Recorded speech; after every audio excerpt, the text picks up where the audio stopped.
You are not invited. They typed those words on a crumpled piece of paper, banning me from the very skyscraper I built with my own hands. My daughter and her grifter fiancé didn't just want a wedding. They wanted a hostile takeover of my entire life. They saw a grieving widower they could push aside. They forgot they were dealing with a man who knows that if you compromise the foundation, the whole structure falls. I was about to teach them that I don't just sign checks, I cancel them. If this story finds you, hit that subscribe button and let me know where in the world you're watching from. It helps to know someone is on my side. It all began on a quiet Wednesday morning. The envelope sat on the Carrara marble island of my kitchen, a single cream-colored rectangle disrupting the perfect sterile expanse of gray and white. It was heavy stock, the kind with cotton fibers that you can feel under your thumb, textured and expensive. To anyone else, it might have looked like a celebration, a promise of champagne and joy. To me, in the dead pressurized silence of my house, it looked like an explosive device. I stood there, a ghost in my own home, the hum of the Sub-Zero refrigerator, the only sound in a room designed for large family breakfasts that hadn't happened in a decade. The kitchen was cold. It was always cold now. I stared at the calligraphy on the front. My name, Robert Sterling, written in a flourish that was too ornate, too performative. I didn't touch it. Not yet. My hands, usually steady. Hands that had held blueprints for skyscrapers and shaken on multi-million-dollar deals, felt heavy at my sides. I knew what was inside. The knowledge sat in my gut like a stone, swallowed whole. It was going to hurt. I just didn't know how deep the cut would go. My name is Robert, to the city of Chicago. I am a titan. I am the CEO of the Sterling Group. I own 6 luxury hotels that define the skyline, 3 Michelin-star restaurants where residents are traded like currency, and the Sapphire Skies event venue. I didn't inherit this life. I engineered it. I am a structural engineer by trade, a man who understands loads, tension, and shear forces. I built this empire with 40 years of blood, sweat, and nights where I stared at the ceiling, calculating the breaking point of steel beams and bank loans. I know that if the foundation is weak, the most beautiful facade in the world will eventually crack. But standing in my kitchen wearing a cashmere sweater that cost more than my first car, I felt small. I felt structural fatigue setting in. I wasn't a CEO here. I was just a widower who ate dinner alone over the sink, because setting the table for one felt like an admission of defeat. The house was too big. The silence was too loud. It pressed against the windows like the October wind off Lake Michigan. And to Jessica, my only child, my masterpiece, to her I was apparently an embarrassment, a relic. She had been evasive for months. The Sunday dinners, a tradition her mother had made me swear to uphold on her deathbed, had vanished. Calls went to voicemail. Texts were answered with single emojis. She was drifting away, pulled by a current I couldn't stop. A riptide that was dragging her out to sea. The current had a name, Tyler. Just thinking his name made my jaw ache. A phantom pain in my molars from grinding my teeth. Tyler was 30. He called himself a visionary, a brand architect and an influencer. I called him a parasite. He was a man of surfaces. He wore suits that were too tight, Italian cuts that hugged a frame that had never done a day's manual labor. He drove cars, he leased with money he borrowed, and he spoke in buzzwords that evaporated the moment you tried to examine them. I remembered the last time they were here. He had looked at my daughter, not with love, but with calculation. He looked at her like she was a key to a vault. I had tried to warn her. Clumsily, my engineer's brain lacking the soft touch of a diplomat. "He's using you, Jess," I'd said, standing in this very kitchen. "You just don't understand his genius," she'd replied, her eyes cold, defending him with a ferocity she used to reserve for defending me. That was the last time we spoke.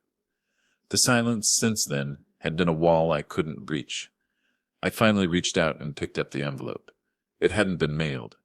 There was no aim, no postmark. It had been left in my mailbox by hand, slipped in during the dark hours, a message delivered like a threat, avoiding the postal service, avoiding the record. I walked to the drawer and pulled out a letter opener, a silver blade that had belonged to my father. I sliced the envelope open. The sound of tearing paper was violent, too loud in the empty room, like fabric ripping. I pulled out the card, The calligraphy swirled like smoke, gold foil pressed into the cream paper. The wedding of Jessica and Tyler. Saturday, October 14th. Location sapphire skies. The grand ballroom. My breath hitched, a physical stumble in my chest. Sapphire skies? That was my venue. The crown jewel of the Sterling Group.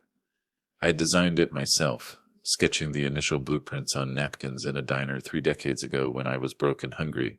It was a cantilevered masterpiece of glass and steel overlooking the lake. It was booked 2 years in advance. It cost $50,000 just to unlock the doors. They hadn't asked me. I checked the booking logs daily. I had never seen their names.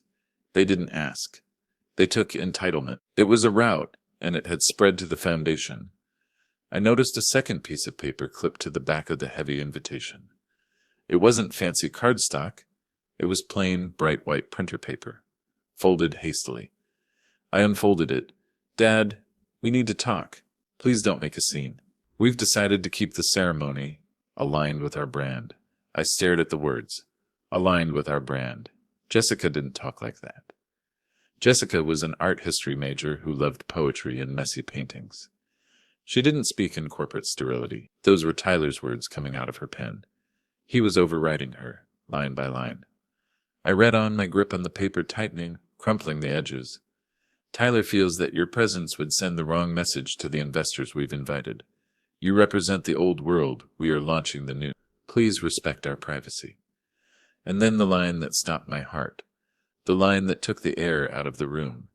You are not invited. I sat on the stool. The marble felt freezing under my hands, seeping into my bones. You are not invited. She was banning me from my own building, from the most important day of her life. But she wasn't banning me completely. There was a postscript. I read the last line, written in a hurried scrawl. We will visit you after the honeymoon to discuss the trust fund transfer. Jess, the air left the room. It was a vacuum. It wasn't just rejection. It was a strategic strike. It was a transaction. They wanted to erase me, to hide the old world father in the attic. But they still wanted the money. They wanted the checkbook without the man attached to it. I closed my eyes, and a memory assaulted me. I remembered holding Jessica when she was hours old, her skin flushed and terrifyingly fragile. I had whispered a promise to her then, I will give you the world. I remembered the night her mother died. Margaret, we sat on this very kitchen floor eating takeout, because we couldn't bear to cook, crying until our throats were raw, promising we would always be a team. The team was dead, I thought. And she killed it. The grief was a physical weight, heavy and crushing, like a load-bearing wall had collapsed on top of me. I wanted to cry. I wanted to scream until the double-paned windows shattered. I wanted to throw the expensive coffee maker through the glass. But then I looked at the invitation again. Saturday, October 14th. I glanced at the digital clock on the oven. Today was Wednesday the 11th, 3 days from now. A cold clarity washed over the grief. It was the feeling I used to get when a project was going south, when the concrete was pouring wrong and I had to make a split-second decision to save the structure. The tears evaporated. The engineer took over. Tyler was arrogant. That was his structural flaw. He thought I was just a checkbook. He thought I was a tired old man, a widower who would retreat into the shadows to weep and avoid a scandal. He thought I would roll over to preserve the illusion of a happy family. He had forgotten who I was. He had forgotten that I didn't inherit my empire. I fought for it in the mud, in the unions, in the boardrooms where men tried to eat me alive. I knew how to navigate a hostile takeover. I stood up. My knees didn't creak. My back straightened. The sadness was still there, aching in my chest, a deep bruise, but it was being armored by something stronger, something cold and hard. I wasn't just a father tonight. I was the CEO of the Sterling Group, and someone was trying to steal assets from my company. I looked at the darkened reflection of myself in the window. If they want a war, I thought, the silence of the house finally breaking under the weight of my resolve. I'll bring the whole army. I didn't sleep. Sleep felt like a luxury for men who hadn't just been declared obsolete by their own kin. I arrived at the Sterling Group headquarters at 4:30 a.m. The city of Chicago was a canyon of steel and shadow, the streetlights reflecting off the damp asphalt like spilled oil. The wind whipped off Lake Michigan, carrying the bite of approaching winter, cutting through my coat as I stepped out of my car. The lobby of the Sterling Tower was a cathedral of commerce. 40-foot ceilings, terrazzo floors, and walls of glass. It was usually a hive of activity, but at this hour it was a tomb. The only sound was the rhythmic whirrick of the floor buffers used by the night cleaning crew. They stopped their machines as I walked in. The foreman, a man named Sal, whom I had known for 20 years, looked up startled. "Mr. Sterling?" he asked, his voice echoing in the cavernous space. "Is everything all right, sir? You're never here this early." "Just an early start, Sal," I said, forcing a nod. "Keep up the good work on the brass." I took the private elevator to the 40th floor. My ears popped as the car ascended, a familiar pressure change that usually signaled the start of a day of conquest. Today it felt like rising to the gallows. The doors slid open. The executive floor was silent. My footsteps on the plush carpet made no sound. I walked past the empty cubicles, the silent phones, the dark monitors. It felt like walking through the ruins of a civilization I had built. I unlocked my office door. Heavy mahogany, solid, real, and stepped inside. It was cold. I liked it that way. It kept the mind sharp. I sat in my leather chair, the leather creaking in the silence. I didn't turn on the overhead lights. I didn't want the warmth. I logged into the secure server, the blue light of the monitor illuminating my face, casting long, harsh shadows against the bookshelves behind me. I needed to see the booking. I needed to see the mechanism of the lie. My fingers, stiff from the cold and the tension, hovered over the keyboard. I typed in the date October 14th. The system thought for a moment, the hourglass spinning. Then it populated Event True 9082. Client T&J Ventures. Location Sapphire Skies, Grand Ballroom. Headcount 250. T&J Ventures. I whispered. A shell company. They couldn't even book it under their own names. They had incorporated their romance into a tax haven. I clicked the billing tab. My heart began a slow, heavy hammering against my ribs. A warning drum. The invoice total was substantial. $250. That covered the venue rental, the catering, the security, the insurance. It was the standard rate for a Saturday night at Sapphire Skies. I looked at the payment status. Paid in full. I frowned. Tyler didn't have $250,000. Tyler didn't have $250. I knew his finances. I had run a background check on him the week he started dating Jessica. He was leveraged to the hilt, drowning in credit card debt and car leases. I clicked to see the payment method. It wasn't a wire transfer. It wasn't a cashier's check. It was marked internal override, CEO authorization. My stomach turned over. An internal override was a protocol I had designed for charity events or personal favors. It bypassed the accounting department and zeroed out the balance. It required only one thing, my signature. I pulled up the digital authorization form attached to the file. There it was, my signature. I stared at it, leaning closer to the glowing screen. To a layman, it was perfect. To the bank, it would pass. But to me, to the man who had signed that name hundreds of thousands of times, it was a clumsy grotesque. The R was too wide at the base. The loop on the G was missing the sharp, aggressive tail I always finished with. The pressure points on the digital pen were wrong, heavy on the upstroke, light on the down. It was a forgery, but it wasn't just a scribble. It was a digital copy-paste job, manipulated by someone who had access to my digital files. Someone inside the building, a junior sales associate, wouldn't have the clearance to access the CEO override codes. This required a vice president level access. I felt a cold rage replacing the shock. Tyler hadn't done this alone. He wasn't smart enough to navigate my company's internal servers. He was a grifter, not a hacker. He needed a key. He needed an insider. I opened the server logs. I traced the IP address that had authorized the override. It came from Terminal 404, corner office, sales department. I knew exactly who sat in Terminal 404. Eric Vance, my new VP of sales. I closed my eyes, the disappointment tasting like ash in my mouth. I had hired Eric 2 months ago. He was 28, hungry, sharp, and ambitious. He reminded me of myself at that age, willing to work late, eager to learn the structural integrity of a deal. I had mentored him. I had invited him to lunch.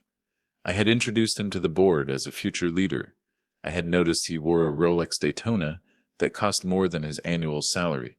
I had dismissed it as youthful posturing, a fake-it-till-you-make-it affectation. Turns out he wasn't driven. He was just greedy, and Tyler had found him. I accessed Eric's corporate email account. As CEO, I had administrative privileges that Eric in his arrogance had likely forgotten about. I searched for Tyler. The thread appeared instant from Tyler. T&J Ventures to Eric Vance, VP Sales. Subject, the deal. I opened the most recent email, dated yesterday. Eric, make sure the old man is kept in the dark. If he sees the booking on the weekly report, delete the line item before you print it for him. I read the next line, and the blood in my veins turned to ice water. Once the wedding is done and the deed transfer goes through on Monday morning, you'll get your 5% cut. That's a cool million, buddy. Just keep security tight. No unwanted guests, especially Robert. My hands clenched into fists so tight my knuckles turned white. Deed didn't transfer. I stopped breathing. The room spun slightly. It wasn't just a wedding. It wasn't just a party they didn't want me at. It was a coup. Tyler wasn't just marrying my daughter. He was executing a hostile takeover of my flagship property. He was conspiring with my own VP to transfer the deed of Sapphire Skies, a property worth $20 million, to a shell company, T&J Ventures, under the guise of a wedding gift I never agreed to. They were going to forge my signature on the property transfer, likely using the wedding as a distraction, a public event to legitimize their claim to the space. I picked up the desk phone. The plastic felt hard and cold. I dialed a number I knew by heart. Frank, get in here, now. Frank was my head of legal. My oldest friend. We had met in college. He was the one who drafted the incorporation papers for the Sterling Group on a typewriter in 1983. He answered on the first ring, his voice thick with sleep. Robert, it's 5:15 in the morning. Is the building on fire? Metaphorically, I said. Bring the litigation files. And Frank? Yeah. Prepare for war. Frank arrived in 20 minutes. He looked disheveled, his silver hair uncombed, his tie loose around a wrinkled collar. He carried a battered leather briefcase. He walked in, took one look at my face, and closed the door softly behind him. You look like you've seen a ghost, Bob, he said. I turned the monitor toward him. Worse, I said. I've seen a thief. I showed him the emails. I showed him the forgery. I showed him the transaction logs. Frank put on his reading glasses. He read in silence for 5 minutes. The only sound was the hum of the hard drive and Frank's sharp intakes of breath. Finally he looked up. He took off his glasses and rubbed the bridge of his nose. Robert, he whispered, this is conspiracy to commit grand larceny, fraud, embezzlement, corporate espionage. He looked at me, his eyes wide. We have enough here to bury them. We can have the FBI pick Tyler up before breakfast. We can have Eric in cuffs in 10 minutes. No, I said. I swiveled my chair to face the window. The sun was just beginning to bleed a bruised purple light over the horizon of the lake. No FBI, not yet. Why? Frank asked, his voice rising. He's stealing a $20 million property right from under your nose. He is robbing you blind, 'cause of Jessica, I said. My voice broke, just for a second. A crack in the foundation. I turned back to Frank. Think about it, Frank. If I arrest him now, today, what happens? Frank frowned. Justice happens. No, I said. If I arrest him now, Jessica will be the victim. She'll believe his lies. She'll think I'm the villain, the jealous, controlling father who destroyed her happiness because he didn't like her fiancé. Tyler will spin it. He'll say it framed him. He'll say it was a misunderstanding. I leaned forward, my hands flat on the desk. She is infatuated with him. She is under his spell. If I pull him away now, she will spend the rest of her life hating me and mourning him as a raider. I took a deep breath. She needs to see it, Frank. She needs to see him when the mask falls off. She needs to see the rat when the ship starts sinking. I had to break her heart to save her life, I thought. It was the cruelest thing a father could do, and the only thing I could do. Frank stared at me for a long time. Then he nodded slowly. It's risky, Robert. Extremely risky. If he manages to get that deed notarized. He won't, I said, because I'm going to be there. They have security, Robert. Look at the vendor list. He pointed to a line item on the screen. Security Blackguard Protection Services. Blackguard, Frank said, his tone darkening. That's not a security firm. That's a private military contractor. They hire ex-special forces. They aren't your standard event bouncers. They're mercenaries. I nodded. I know. Tyler is thorough. He anticipates a scene. He's trying to physically lock me out of my own building. I stood up and walked to the window, looking down at the city, waking up. The cars were small beetles crawling on the pavement. Find out who leads the local detail for Blackguard, I said. I want a name. Frank typed on his phone. A minute passed. Marcus Stone, Frank said. Ex-Army Ranger. Dishonorable discharge for excessive force. He runs the Chicago branch. He's expensive, and he's loyal to the paycheck. Loyal to the paycheck, I repeated. A grim rhyme touched my lips. That's good, because Tyler's checks are written on air. I turned back to Frank, set up a meeting with Stone. He won't meet you, Bob. He has a contract with the groom. Tell him I want to discuss the check, I said. What check? The check Tyler wrote him, I said. If Tyler is broke, that check is going to bounce on Monday morning. Mercenaries don't like working for free, and they certainly don't like being conned. And Frank, yeah, call Elena.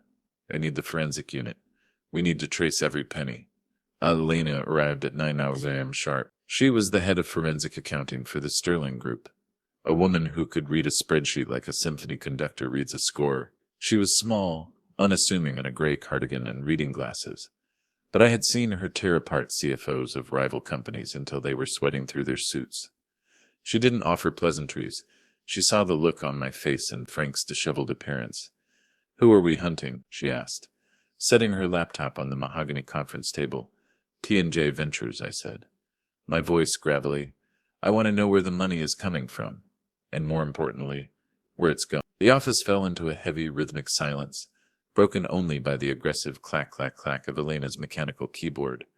Frank paced by the window, nervously checking his watch. I sat like a statue, staring at the dust motes dancing in the morning light. 10 minutes passed. Then the silence stretched taut as a wire. Then the typing stopped. The sudden absence of sound was worse than the noise. Oh, Elena whispered. It was a soft, involuntary sound of distress. I looked up. What? She didn't look at me. She stared at her screen, her face pale. Robert, she said, I found the seed capital for T&J Ventures. Where did he get it? I asked. Loans? No, Elena said. The trust fund. I felt the blood drain from my face. Jessica's fund? The Margaret Sterling Memorial Fund, Elena read from the screen. The $5 million her mother left her. I closed my eyes. That money was sacred. Margaret had set it aside specifically for Jessica's future. For a house, for grandchildren, for a life of security. It was locked, or so I thought. It was supposed to be untouchable until she was 30. They petitioned for an early release 3 weeks ago. Elena said, her voice clinical but soft. Cited, emergency investment opportunity. Jessica signed the release. Tyler countersigned as a witness. Is it all there? I asked, dreading the answer. Elena typed a few more keys, transferred to T&J Ventures, then transferred 48 hours later to a generic holding account in the Cayman Islands. She looked up at me, taking off her glasses. It's empty, Robert. The balance is 0. He drained her dry. I felt sick. A physical wave of nausea rolled over me. Everything Margaret had saved, every penny she had put away, skipping luxuries so her daughter would never have to worry, gone, stolen by a man in a leased suit. And the venue? I asked, forcing myself to push through the nausea. The hostile takeover. Elena's fingers flew across the keys again. She accessed the county clerk's pending file, a back door she had established years ago. There's a pre-sale agreement filed, she said. He hasn't just planned to take it, she said. He's already sold it. Sold it to whom? A development firm in New York, Apex Realty, for $10 million. $10 million? I stood up, knocking my chair back. Sapphire Skies is worth $25 million on a bad day. The land alone is worth 15. It's a fire sale, Frank noted grimly. He's dumping the asset for quick cash. 50 cents on the dollar. Closing date Monday, October 16th. Elena said. The picture was complete. Tyler wasn't marrying into the family. He was stripping the copper wiring out of the walls. He was liquidating my empire and my daughter's inheritance to fill an offshore account. He wasn't building a future with her. I realized with a chilling certainty. He was building an escape hatch. We have to tell her, Frank said, stepping forward. Robert, this is $5 million. This is criminal. She won't listen, I said, my voice hollow. She thinks I'm the enemy. If I go to her with spreadsheets, she'll say I forged them. She'll say I'm trying to control her money again. My phone buzzed on the desk, a harsh vibration against the wood. I looked down. Unknown number. I hesitated, then picked it up. Mr. Sterling? The voice was female. Shaky, breathless. Speaking. My name is Chloe, the woman said. She sounded like she was crying, or trying very hard not to. I was Tyler's fiancé. I froze.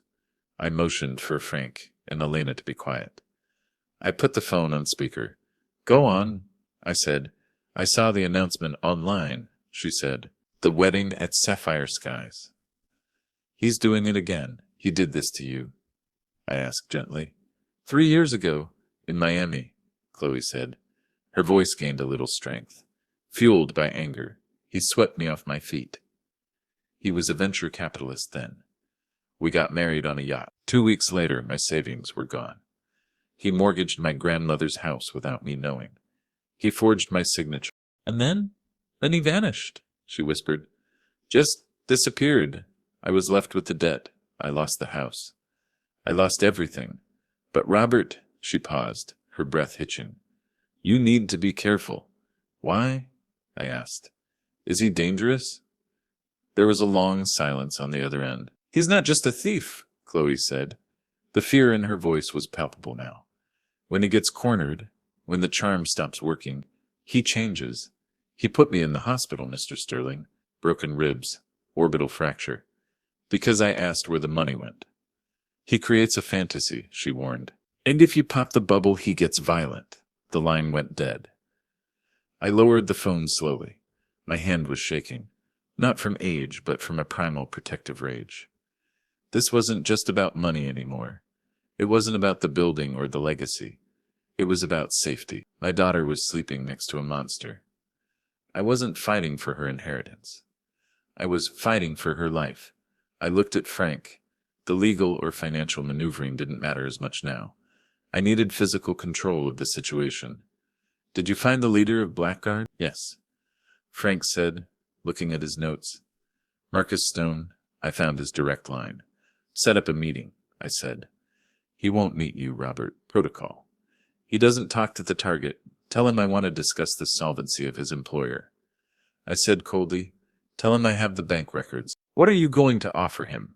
Frank asked. A reality check, I said.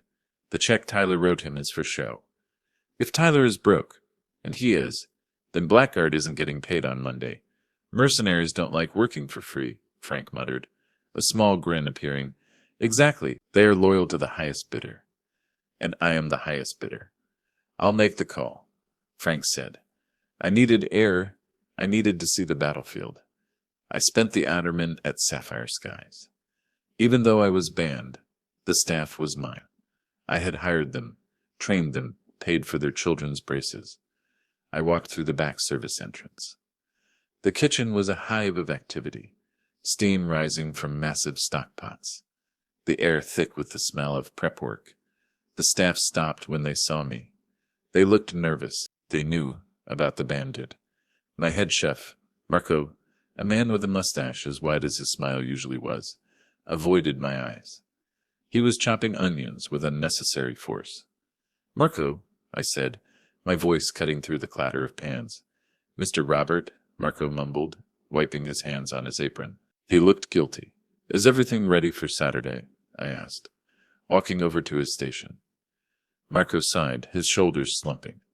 He pointed to a plastic jug sitting on the stainless steel counter. It was cheap, industrial-grade cooking oil, the kind used in fast food fryers. The groom, Marco spat the word out.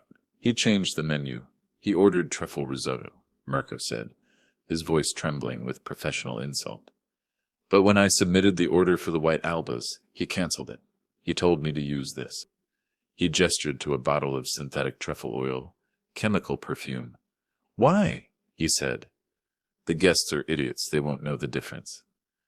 Pocket the rest of the budget and give it to me in cash.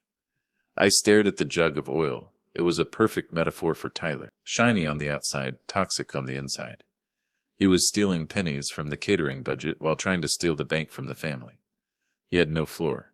Marco, I said, my voice low and authoritative, throw that slop in the trash. But the groom, he said. I don't care what the groom said, I interrupted. I am paying for the overhead of this building.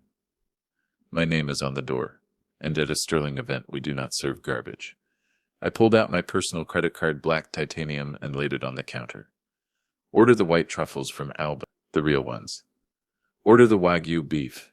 Get the vintage champagne, not the sparkling wine he requested. If he asks, tell him the supplier made a mistake in his favor. Marco smiled, a look of profound relief washing over his face. He picked up the card like it was a holy relic. Yes, chef. Yes, sir. You come in, sir? Marco asked, hope in his eyes. I wouldn't miss it for the world, I said, buttoning my coat. I walked out of the kitchen, the heat fading into the chill of the hallway. I was going to serve him a meal, I thought, that he would never, ever forget. Thursday night, the city was weeping, a relentless drizzle blurring the lights of the skyline into streaks of gold and red. I drove to Jessica's apartment building, the Meridian. It was a glass needle piercing the sky in the Gold Coast district. I knew the building well. I had poured the foundation for it in 1998. I knew the load-bearing capacity of every floor. I also knew who paid the rent on Unit 44B. I had co-signed the lease. 3 years ago, when Jessica wanted to find herself as an art curator, I stood in the hallway outside her door. The carpet was thick, muffling my footsteps. The air smelled of ozone and expensive, sterile cleaning products. It was a scent devoid of warmth. I hesitated. My hand hovered over the brass knocker. This was the final inspection. The last chance to shore up the foundation before I had to condemn the building. I wasn't here as a CEO. I was here as a father who had just heard a woman named Chloe describe how my future son-in-law broke her ribs. I knocked 3 sharp raps. The sound echoed in the corridor. I waited. I could hear movement inside, muffled laughter, the clink of glass. It sounded like a party to which I was the only uninvited guest. The lock clicked. The heavy door swung open. It wasn't Jessica. It was Tyler. He was smiling before he even saw who it was, a plastered-on grin of self-satisfaction. But the smile didn't reach his eyes. It never did. He was wearing a robe. My breath caught in my throat. It wasn't just a robe. It was my robe. A vintage navy silk dressing gown. I had left at Jessica's place a year ago, after a rainy Sunday dinner. He held a crystal tumbler in his hand. The amber liquid swirled as he leaned against the doorframe. I smelled the peat and oak. Blue label, I noted silently. My bottle, the one I gave Jessica for her 25th birthday, to be opened on a special occasion. Robert, Tyler said. He didn't straighten up. He didn't tighten the robe. He looked at me with a lazy, heavy-lidded arrogance. Didn't you get the memo? Or is the mailman also part of the conspiracy? I want to speak to my daughter, I said. My voice was low, vibrating with a frequency that usually made Foreman nervous. She's busy, Tyler said, taking a slow sip of my scotch. He blocked the doorway with his body, a physical challenge. She's preparing for her future, a future that we are designing together. He looked me up and down, sneering at my trench coat. A future that doesn't include your outdated methods, Robert. You build with bricks. We build with influence. I stepped closer. I could smell him now, expensive cologne, trying to mask the scent of sweat and greed. Tyler, I said, keeping my voice steady. I know about Eric. I know about the forgery on the billing system. I know about the overrides. His smile faltered. It was a micro-expression, a twitch at the corner of his mouth, a sudden dilation of the pupils. Panic, but he was a professional grifter. He recovered in a heartbeat. The panic was replaced by something sharper. Malice. You're hallucinating, old man, he said, shaking his head with mock pity. You're seeing ghosts in the machine. He leaned in closer, invading my personal space. His breath smelled of alcohol and mint. Dementia is a sad, ugly thing, Robert, he whispered. That's what we're telling the board, by the way. After the wedding, that you're slipping, that you're signing things you don't remember, that you're becoming a liability. He was gaslighting me. He was planning to use my own reaction to his theft as proof of my incompetence. It was evil, pure, distilled evil. Dad? A voice came from behind him. Tyler straightened up instantly, his face rearranging itself into a mask of concern. Jessica appeared in the hallway. She looked diminished. She was wearing sweatpants and an oversized t-shirt. Her hair was pulled back in a messy bun, but it was her eyes that broke me. They were red-rimmed, dull, lacking the spark of defiance she used to have. She looked like someone who hadn't slept in weeks. She looked like a hostage who had been convinced she was a guest. Please, she said, her voice thin and brittle. Just go, don't do this. Jessica, I said, ignoring Tyler, I'm not here to fight. I'm here to warn you. Warn me about what? She snapped, crossing her arms defensively. Do you know about the trust fund? I asked. Do you know where the money went? It's our money, she shouted. The sudden volume made me flinch. We invested it. Invested in what, Jess? I asked, pleading now. In a shell company, in a one-way ticket to the Caymans. T&J Ventures is the future, she yelled. It's for our security. You always hold money over my head like a leash. It's not a leash. It's a safety net, I countered. And he cut it, he drained it. It's not stealing if it's family, she screamed. The words hung in the air, toxic and heavy. You owe us, she continued, her voice shaking with years of buried resentment. You owe me, Dad, for every recital you missed because of a board meeting. For every dinner you spent on the phone. For the years you spent building that damn company instead of building a home. The accusation hit me like a physical blow. It was a sniper shot to the heart. She had been poisoning herself with this resentment for years, nursing it in the dark. And Tyler had found that wound and poured salt into it, turning her pain into his payday. I looked at the luxury apartment around her, the art on the walls, the safety she enjoyed. I worked to give you a life, Jessica, I whispered, my voice trembling. I worked to make sure you never had to be cold. Never had to be hungry. Well, now I'm taking what I'm worth, she said cold. Her jaw set. Tyler says you're too old to understand, she said, reciting the script he had fed her. We're saving the company from your stagnation. We're modernizing. She actually believed him. She believed this con artist in a stolen robe was a savior. She believed I was the villain. You are not invited, she said. She pointed to the door. Her hand was shaking. If you show up on Saturday, if you try to ruin my day, security will handle you. Don't make me humiliate you, Dad. Please. I looked at her. Really looked at her. I searched for the little girl who used to sit on my lap and look at blueprints. I searched for the young woman who used to cane me just to say hello. She wasn't there. The daughter I knew was buried under layers of manipulation and misplaced anger. Tyler stood behind her, smirking. He put a hand on her shoulder, a possessive, controlling grip. He looked at me, his eyes saying, I won. I felt a coldness settle over me. It was the engineer taking over. The emotional centers were shutting down to preserve the system. The structure was compromised. The occupants were hostile. Evacuation was the only option. Goodbye, Jessica, I said. My voice was devoid of anger now. It was just final. I hope he's worth it. I turned and walked away. I didn't look back. I heard the heavy thud of the door closing behind me, followed by the sound of the deadbolt sliding home.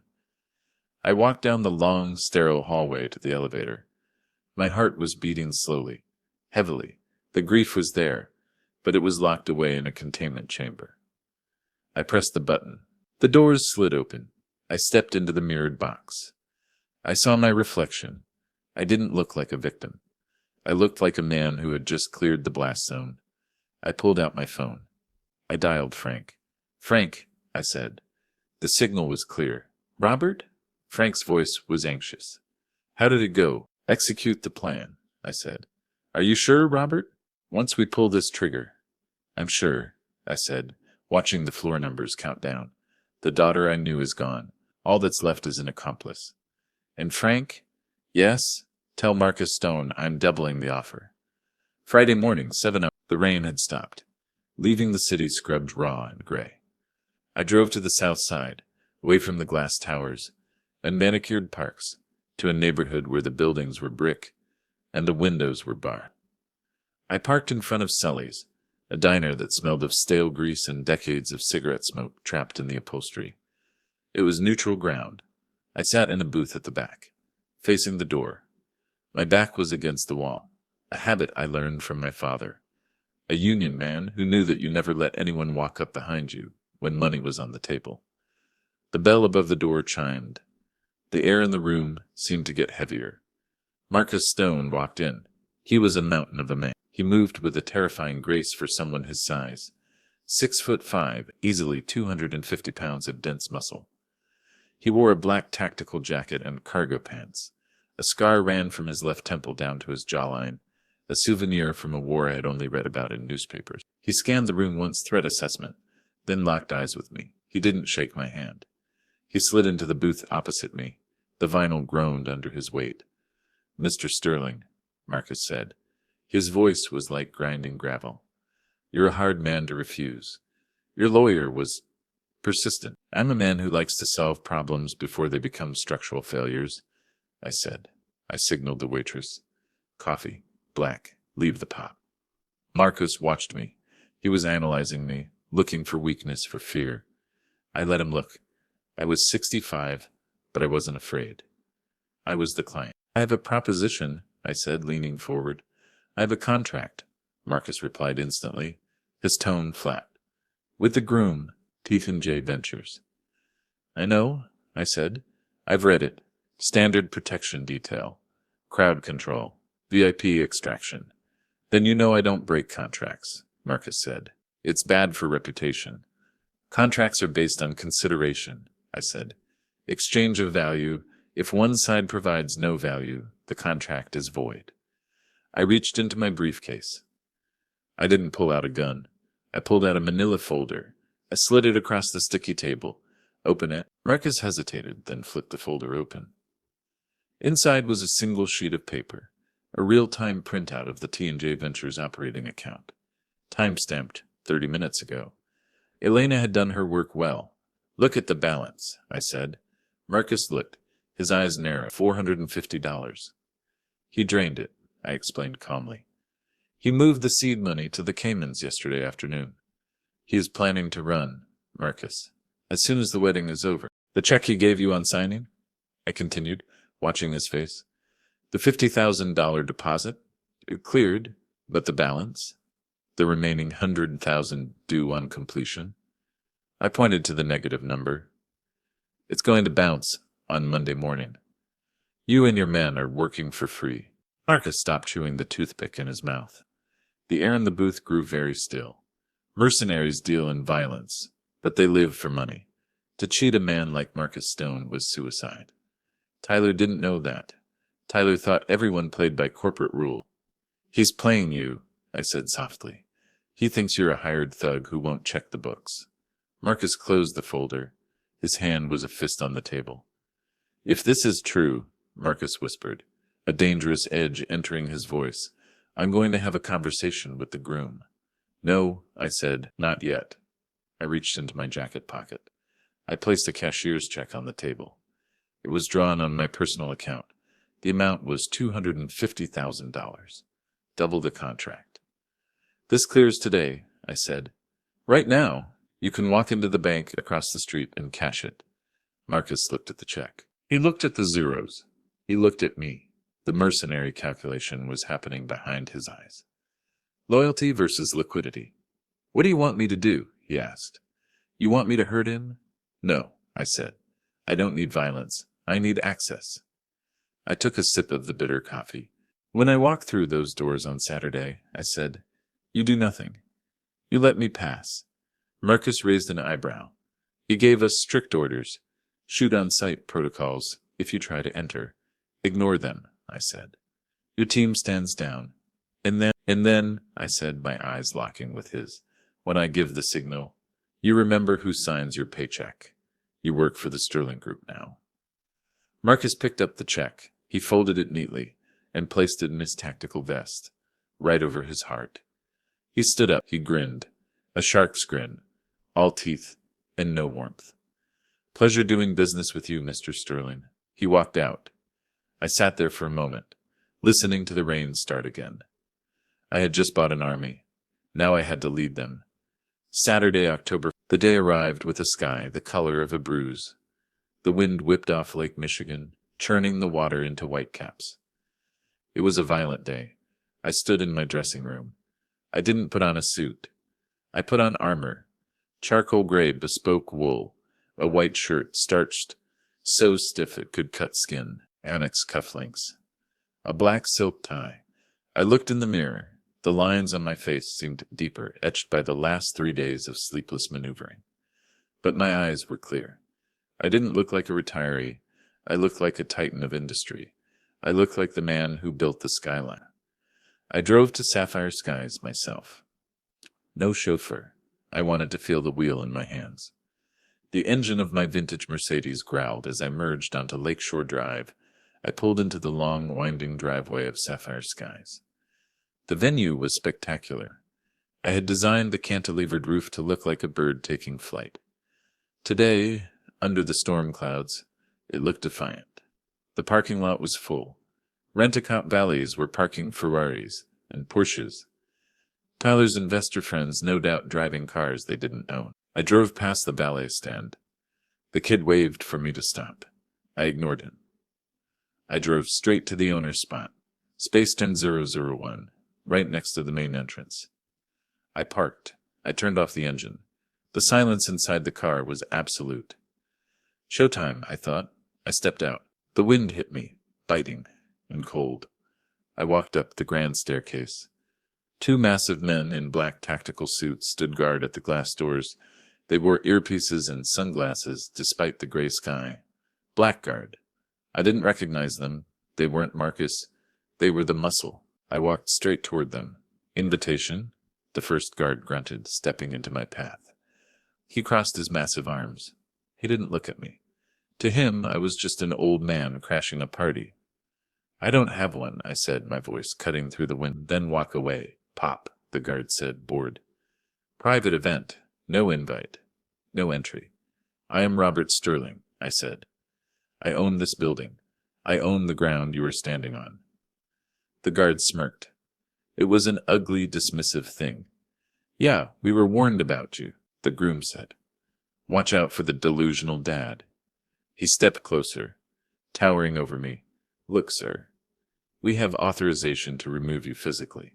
Step 1 foot closer and I put you on the pavement. I looked at him. He hadn't gotten the memo from Marcus yet, or maybe Marcus was testing me, waiting to see if I would flinch. I didn't flinch. I'm going in, I said. I took a step. The guard moved fast, much faster than I expected. He grabbed my left arm, twisting it behind my back in a joint lock. Pain shot through my shoulder, a white-hot bolt of lightning. I gasped, my knees buckling slightly. I said, beat it, he growled in my ear. He shoved me toward the stairs. Hey, a voice boomed from the side entrance. It was David, my head of internal security, former Navy SEAL. He had been with me for 15 years. He was loyal to the bone. He walked out, flanked by 4 of my regular security team. They looked small compared to the Blackguard giants, but they moved with precision. Let him go, David said calmly. His hand was hovering near his belt. Back off, mall cop, the mercenary sneered, tightening his grip on my arm. The pain was blinding now. We have a contract with the client. The client is a fraud, David said, stepping closer. and you are assaulting the owner of the property. The mercenary hesitated. The standoff was teetering on the edge of violence. He touched his earpiece. Boss, we have a situation at the front door. The father is here. Internal security is interfering. I watched the guard's face. A voice crackled in his ear. I couldn't hear the words, but I saw the reaction. The color drained from the guard's face. Arrogance evaporated, replaced by confusion, then fear. He released my arm instantly. He actually took a step back and dusted off my shoulder. A nervous, involuntary reflex. Sorry, sir, he mumbled, looking at the ground. Orders just changed. What? His partner asked. Stand down? The first guard hissed. Stone says he's VIP? I adjusted my cuff, my shoulder throbbed, but I stood tall. I looked at David. He nodded once. I'm going inside, I said. David, handle the doors. No one leaves. Lock it down. Yes, sir. I walked past the mercenaries. They parted like the Red Sea. I pushed through the glass doors and entered the lobby. The sound hit me first. The swell of a string quartet, the murmur of hundreds of voices, the clinking of crystal. It was the sound of success, the sound of my life's work. I walked to the double mahogany doors of the grand ballroom. I paused. My hand rested on the brass handle. Once I opened these doors, I thought, there is no going back. I am destroying her fantasy. I am burning the bridge. But the bridge is already rotten. I pushed them open. The ballroom was breathtaking. Thousands of white orchids hung from the ceiling. Golden light bathed the room in a soft, ethereal glow. It was a fairy tale, a perfect wedding, a perfect lie. I stood at the back of the room for a moment, a dark silhouette against the light. The guests were seated, 250 people. I recognized half of them. My business partners, my rivals, the city's elite. They were here witnessing the theft of my legacy. I started to walk down the center cater. My footsteps echoed on the marble runner. Heads turned. A ripple of whispers started at the back and moved forward like a wave. Who is that? Is that Robert? I thought he was sick. I thought he wasn't invited. Tyler was on stage. He looked perfect in his tuxedo. He was holding a microphone, basking in the attention. And to my beautiful bride, he was saying, looking at Jessica. Jessica sat at the head table, looking pale, her smile forced. Tyler looked up. He saw me. His face went white. Then a flush of furious red rose from his neck. He lowered the microphone, then raised it again, his composure cracking. You! He shouted, his voice booming through the speakers, distorted by feedback. Stop right there. The music cut out. The string quartet lowered their bows. The room fell into a deadly, suffocating silence. Jessica looked up. Her eyes went wide. Dad? She breathed. It wasn't anger. It was shock. I told you, Tyler screamed, pointing a shaking finger at me. Security! Get him out! I gave you the order. I kept walking. Slowly, deliberately. I was the storm approaching the shore. I was 10 feet from the stage now. You are not invited. Jessica yelled, standing up. Her chair scraped loudly against the floor. Dad, please, don't ruin this. Leave. She was crying now, tears of humiliation. Jessica, I said calmly, not stopping. Security. Tyler shrieked, his voice cracking. Blackguard, get him out. Now, what are you doing? He looked at the Blackguard agents standing by the stage. 4 of them, massive men. They didn't move. They stood with their hands clasped behind their backs, staring straight ahead. Marcus Stone stepped out from the shadows of the wings. He stood next to Tyler. Tyler turned to him. Marcus, throw him out. Marcus looked at Tyler with dead eyes. He didn't move. Why aren't you moving? Tyler yelled, panic rising in his throat. They work for me now, Tyler, I said. My voice wasn't amplified. But in the silence of the room, it carried to every corner.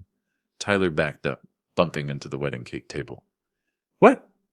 The check you wrote them bounced. I lied. It would bounce Monday, but the effect was the same. So I bought the contract.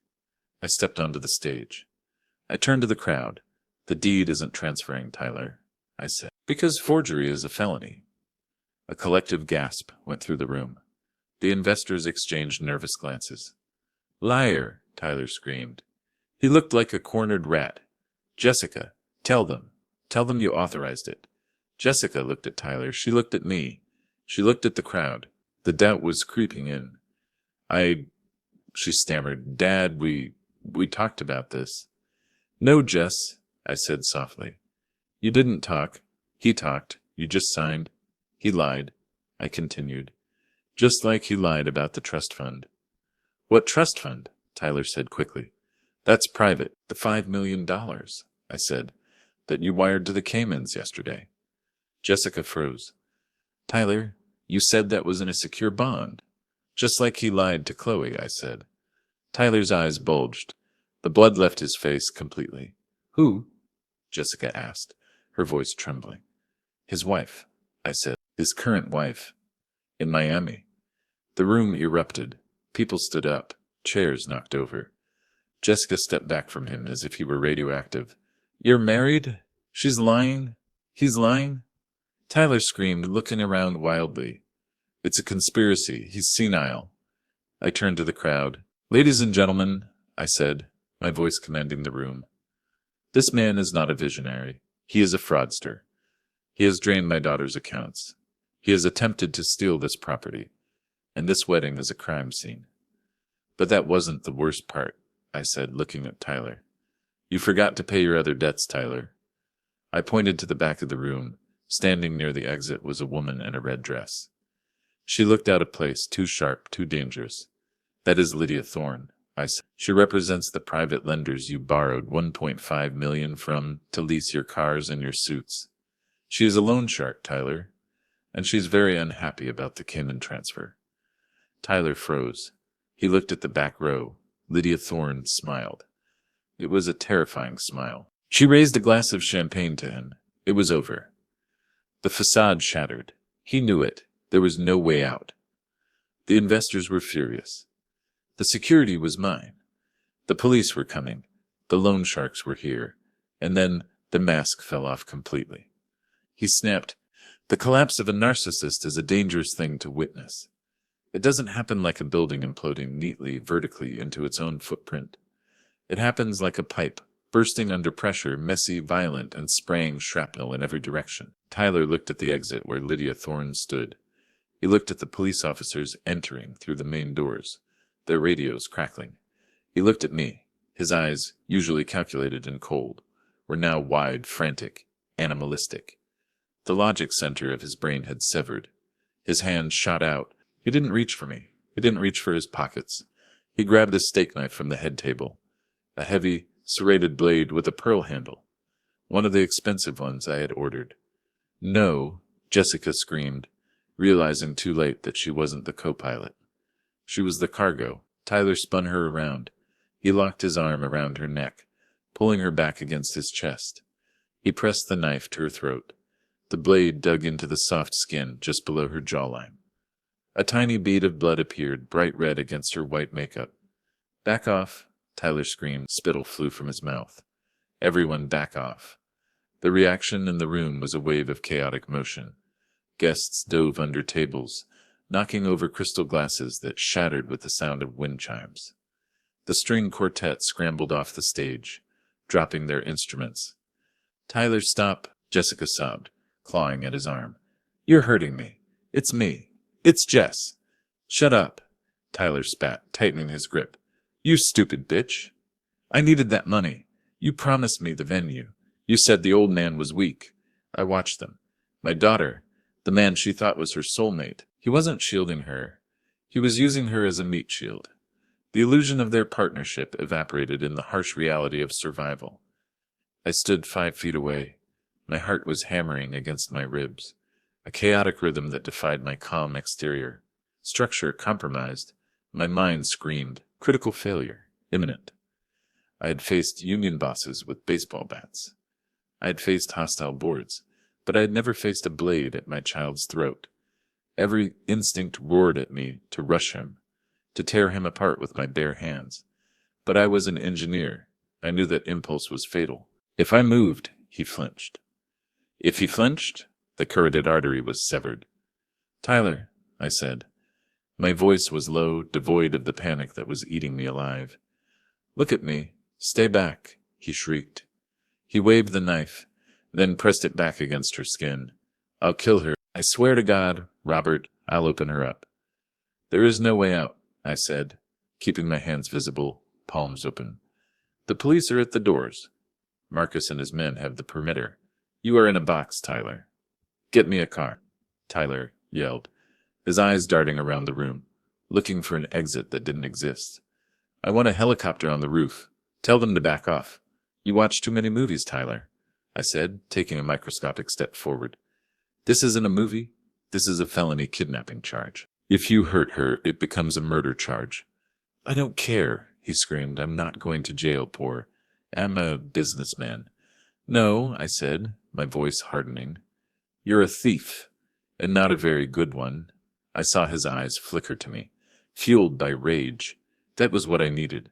Focus. I needed him looking at me, not at the balcony above the stage. I held his gaze. I made myself the target. You failed, Tyler. You didn't get the money. You didn't get the building. And now, you've lost the girl. I didn't lose, he screamed. I shifted my eyes up. Just for a fraction of a second, high above the stage, on the lighting gantry, a shadow moved. David. He had moved into position the moment the knife appeared. Tyler, look up, I said casually. What? Look up. It was a gamble, but human curiosity is a reflex harder to override than survival. Tyler glanced up. Just a twitch of the neck. It was enough. David dropped. He didn't use a rope. He vaulted over the railing, a dark blur of mass and gravity falling 15 feet. He landed on Tyler like a hammer hitting an anvil. Crunch! The sound of impact was sickening. The sound of air leaving lungs and bones hitting the floor. Tyler collapsed under the weight. The knife skittered across the stage, spinning wildly until it hit the podium. Jessica was thrown clear. She scrambled backward on her hands and knees, screaming a raw, guttural sound of pure terror. Officer Miller and 3 other cops rushed the stage, guns drawn. David had Tyler pinned. He wrenched Tyler's arm behind his back, with a force that surely dislocated the shoulder. Do not move, David roared. Give me a reason. They dragged Tyler up. His nose was broken, blood streaming down his expensive tuxedo shirt. One eye was already swelling shut. As they cuffed him, he looked at Jessica. He didn't apologize. He didn't apologize. He didn't cry. He spat at her. She knew. Tyler howled, struggling against the officers. She's in on it. She signed the papers. Arrest her, too. Don't let her walk away. Get him out of here, I ordered. I walked over to Jessica. She was curled in a ball near the wedding cake, shaking so violently her teeth chattered. Her white dress was stained with red wine from a fallen glass, and the dirt of the stage floor. I looked down at her. I waited for the rush of relief. I waited for the feeling of triumph, the satisfaction of being right. It didn't come. Instead, I felt a profound, aching sadness. I had won the war, but the battlefield was a graveyard. The police dragged Tyler out the side door, his screams fading into the night. Lydia Thorne, the loan shark, had already vanished, slipping out the back door like smoke the moment the police arrived. The room was empty now, save for the police and us. Just me, Jessica, and the ruins of our family. An hour later, the venue was silent. The police had taken statements and cleared the guests.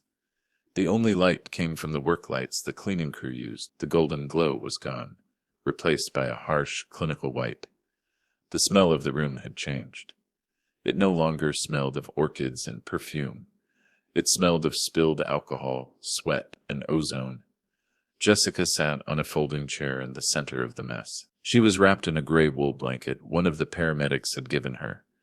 She held a plastic cup of water with both hands, staring into it as if it contained the secrets of the universe. She was shaking. The adrenaline had faded, leaving only the I stood a few feet away, leaning against a pillar. I felt old. My armor felt heavy. I walked over and handed her a napkin. Dad, she whispered. Her voice was raspy, wrecked from screaming. She didn't look up. I didn't know he had a knife. I know, I said. But you knew about the takeover. It wasn't a question. It was a statement of fact. She flinched. Tears dripped from her nose into the water cup. ripples in a pond. She nodded slowly. He said, "You were tired," she sobbed. He said, he said, he said the industry was changing, and you were stuck in the past. He said we could run it better. She choked down the sob. I wanted to prove to you that I was smart, that I could be a partner, not just a daughter. By stealing from me? I asked. My voice was gentle, but the words were granite. By forging my signature, by helping him hide money in the Caymans. I thought it was Succession, she said, looking at me with pleading eyes. I thought once we showed you the profits, you'd be proud of the initiative. Initiative is earning it, I said. Entitlement is taking it. I looked around the empty hall. You tried to demolish a load-bearing wall because you didn't like the wallpaper, Jessica. You nearly brought the whole house down. She dropped the cup. Water splashed over her ruined shoes. She reached out for my hand. Her fingers were cold, clammy. I'm so sorry, Daddy. I was stupid. I was blind. He manipulated me. Can I? She hesitated, her lip flipping. Can I come home? Tonight? I can't go back to the apartment. The police seized it as a crime scene. They took my phone. I have nothing. This was the moment, the teardown. Every instinct in me as a father screamed to say yes. To wrap her in my coat, drive her to the mansion, tuck her into her old bed, and hire the best defense lawyers in the city. To plead ignorance, to fix it. I had been fixing her mistakes her whole life, but then I looked at the dark spot on the stage where Tyler had been pinned.